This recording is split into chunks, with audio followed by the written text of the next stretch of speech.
Philosophy in the Bedroom by donation Alfonso Francois de Sade.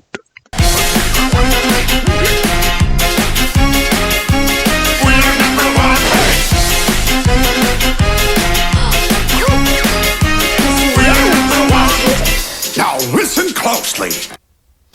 Dialogue the first. Madame de Saint-Ange, Le Chevalier de Marvel. Madame de Saint-Ange. Good day, my friend. And what of Monsieur de Mancé? Le Chevalier. He'll be here promptly at 4. We do not dine until 7, and we'll have, as you see, ample time to chat. You know, my dear brother, I do begin to have a few misgivings about my curiosity in all the obscene plans scheduled for today.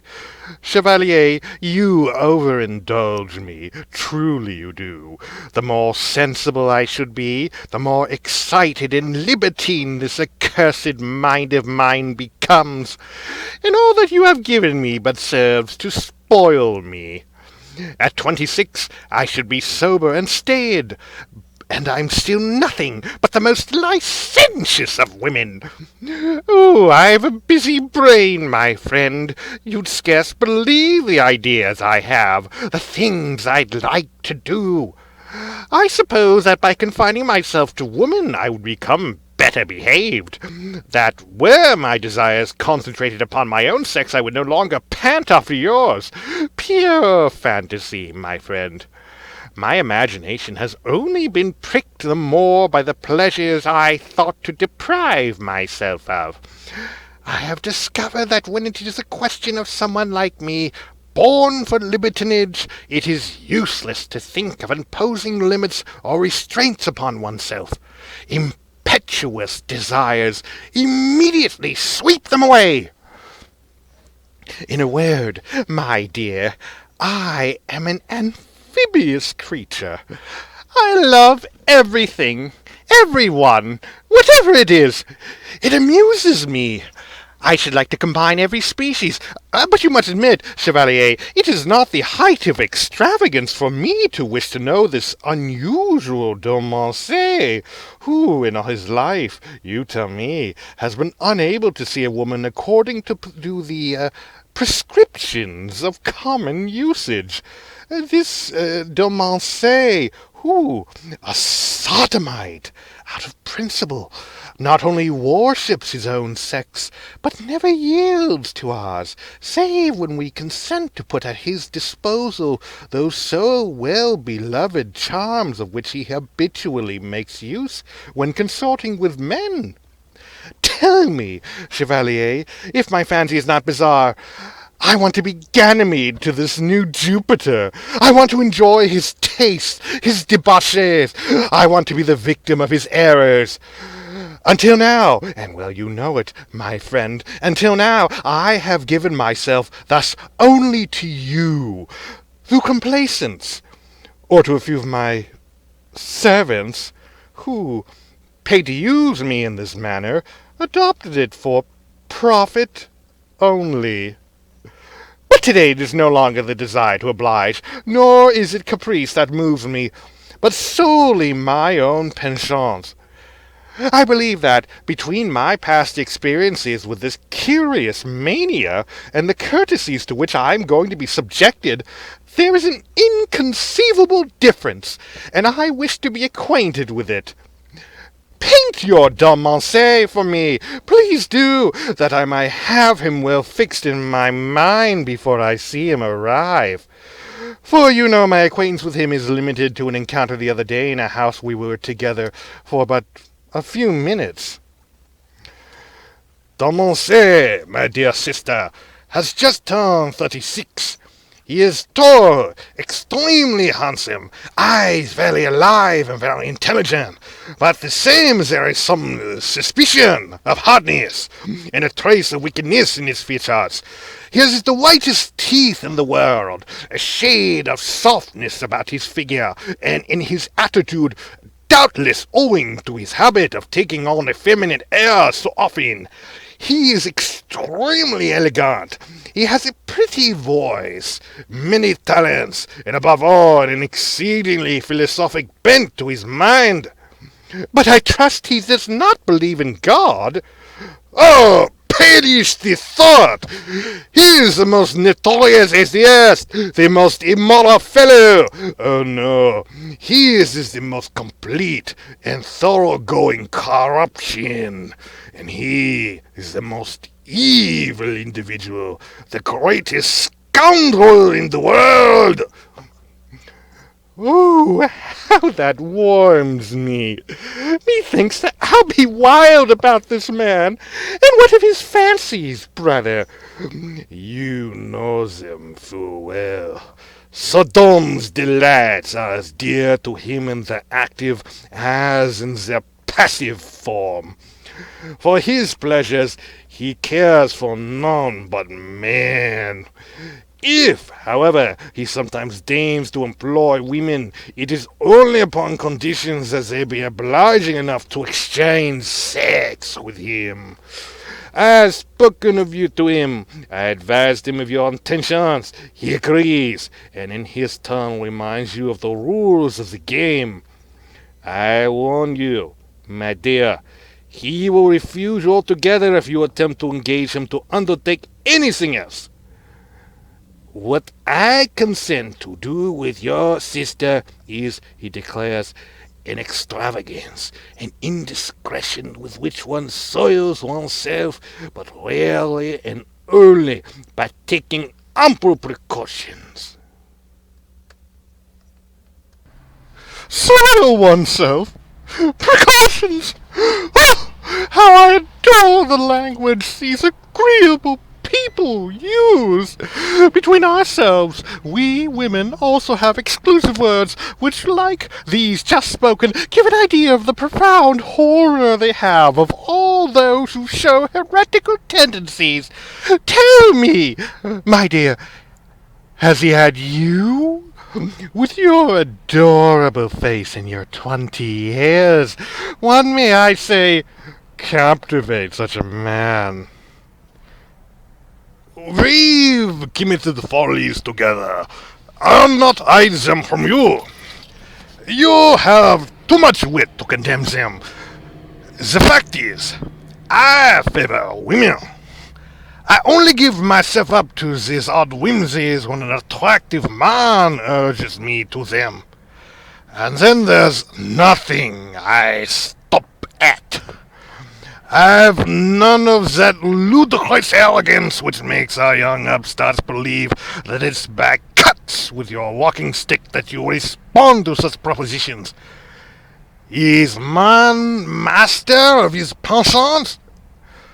One must feel sorry for those who have strange tastes, but never insult them. Their wrong is nature's due. They are no more responsible for having come into the world with tendencies unlike ours, and we are for being born bandy-legged or well-proportioned. It is, however, that a man acts insultingly to you when he manifests his desire to enjoy you? No, surely not. It is a compliment you are paid. Why then answer with injuries and insults? Only fools can think thus.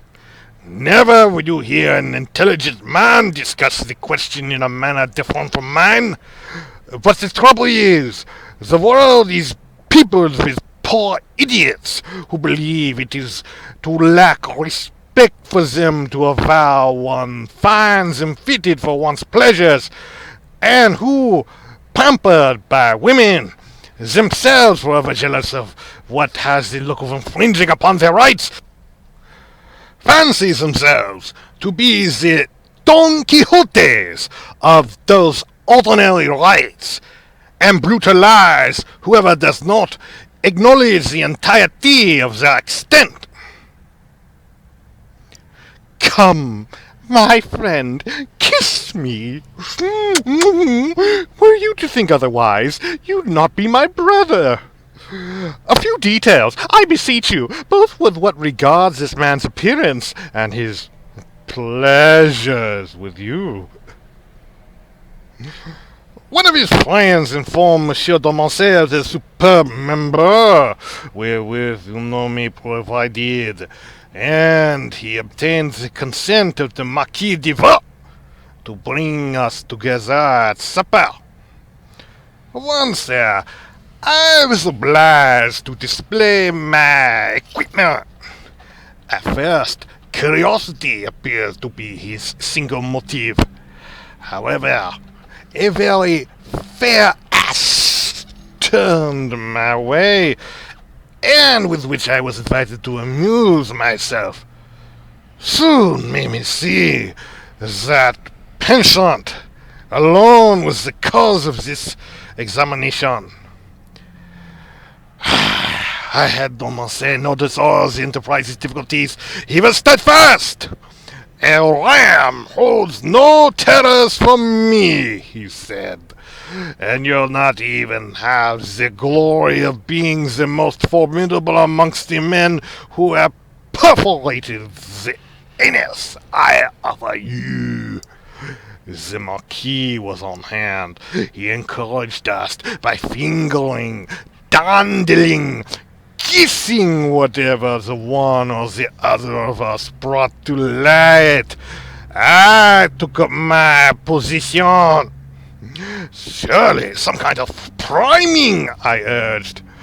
Nothing of the sort, said the Marquis. You're robbed, Domancé, of half the sensations he awaits from you. He wants you to cleave him in two. He wants to be torn asunder.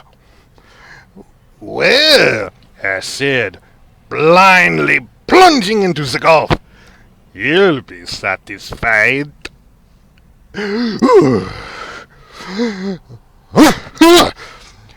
Perhaps, my dear sister, you think that I met with a great deal of trouble. Not at all. My prick, enormous as it is, disappeared, contrary to all my expectations, and I touched the bottom of his entrails without the bugger seeming to feel a thing. I did kindly with Domancé the extreme ecstasy he tasted, his wrigglings and quiverings, his enticing utterances. All this soon made me happy too. And I inundated him. Scarcely was I withdrawn when Domancé, turning toward me, his hair in disarray, and his face red as a bacchante. You see the state you put me in, my dear chevalier, said he, simultaneously presenting a bad, rough rogue of a prick, very long, and at least 6 inches around. Deign, oh love, deign to serve me as a woman after having been my lover, and enable me to say that in your divine arms I have tasted all the delights of the fancy I cherish supremely, finding as little difficulty in the one as in the other. I readied myself. The Marquis, dropping his breeches before my eyes, begged me to have the kindness to be yet a little of the man with him while I played wife to his friend. And I dealt with him as I had with Domancé, who paid me back 100-fold for all the blows wherewith I belaboured our third. And soon, into the depths of my ass, he exhaled that enchanted liquor with which, at virtually the same instant, I sprayed the bowels of it. You must have known the most extreme pleasure to find yourself thus between two. They say it is charming. Ma, Angel, it is surely the best place to be. But whatever may be said of them, they are extravagances which I should never prefer to the pleasure of women. Well, my chivalrous friend, as reward for your touching consideration, today I am going to hand over you to the passions. A young virgin, a girl, more beautiful than love itself. What? We Tomasé? You are bringing our women here? It is a matter of an education, that of a little thing I knew last autumn at the convent, where my husband was at the baths. We could accomplish nothing there. We dared try nothing. Too many eyes were fixed upon us. But we made a promise to meet again, to get together as soon as possible. Occupied with nothing but this desire, I have, in order to satisfy it, become acquainted with her family. Her father is a libertine. I've enthralled him. At any rate, the lovely one is coming. I am waiting for her. We'll spend the 2 days together, 2 delicious days. I shall employ the better part of the time educating the young lady. Domancé and I will put into this pretty little head every principle of the most unbridled libertinage. We will set her ablaze with our own fire. We will feed her upon our philosophy, inspire her with our desires. And as I wish to join a little practice to theory, as I like the demonstration to keep abreast of the dissertations, I have destined to you, dear brother, the harvest of Cythera's myrtle, and to Domancé shall go the roses of Sodom. I'll have 2 pleasures at once, that of enjoying these criminal lecheries myself, and that of giving the lessons, of inspiring fancies in the sweet innocent I am luring into our nets. Very well, Chevalier, answer me. Is the project worthy of my imagination? It could not have risen in another. It is divine, my sister. And I promise to enact to perfection the charming role you reserve for me. Ah, mischievous one, how much pleasure you are going to take in educating this child. What pleasure you will find in corrupting her, in stifling within this young heart every seed of virtue and of religion planted there by her tutors.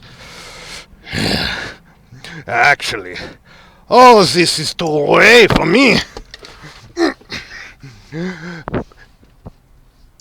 Be certain, I'll spare nothing to pervert her, degrade her, demolish in her all the false ethical notions with which they may have already been able to dizzy her. In 2 lessons, I want to render her as criminal as am I, as impious, as debauched, as depraved. Notify Domancé. Explain everything to him immediately he gets here, so that his immorality's poison, circulating in this young spirit with the venom I shall inject, will, in the shortest time wither, and steal all the seeds of virtue that, but for us, might germinate there. It would be impossible to find a better man. Irreligion, impiety, inhumanity, libertinage spill from Domance's lips, as in times past mystic unction fell from those of the celebrated Archbishop of Cambrai. He is the most profound seducer, the most corrupt, the most dangerous man. Ah, my dear, let your pupil but comply with this teacher's instructions, and I guarantee her straightway damned. It should certainly not take long, considering the dispositions I know her to possess. But tell me, my dear sister, is there nothing to fear from the parents? May not this little one chatter when she returns home? Have no fear. I have seduced the father. He's mine. I must confess to you, I surrendered myself to him in order to close his eyes. He knows nothing of my designs, and will never dare to scan them. I have him. Your methods are appalling! Such they may be, else they're not sure. And tell me, please, who is this youngster? Her name is Eugenie, daughter of a certain Mistival, one of the wealthiest commercial figures in the capital, aged about 36. Her mother is 32 at the very most, and the little girl 15. Mistival is as libertine as his wife is pious. As for Eugenie, dear one, I should in vain undertake to figure her to you. She is quite beyond my descriptive powers. Satisfy yourself with the knowledge that assuredly neither you nor I have ever set eyes on anything so delicious, anywhere. But at least sketch a little if you cannot paint a portrait, so that, knowing fairly well with whom I am to deal, I may better fill my imagination with the adder to much I must sacrifice. Very well, my friend. See here, her abundant chestnut hair, there's too much of it to grasp in one's hand, descends to below her buttocks. Her skin is of a dazzling whiteness, her nose rather aquiline, her eyes jet black and of a warmth.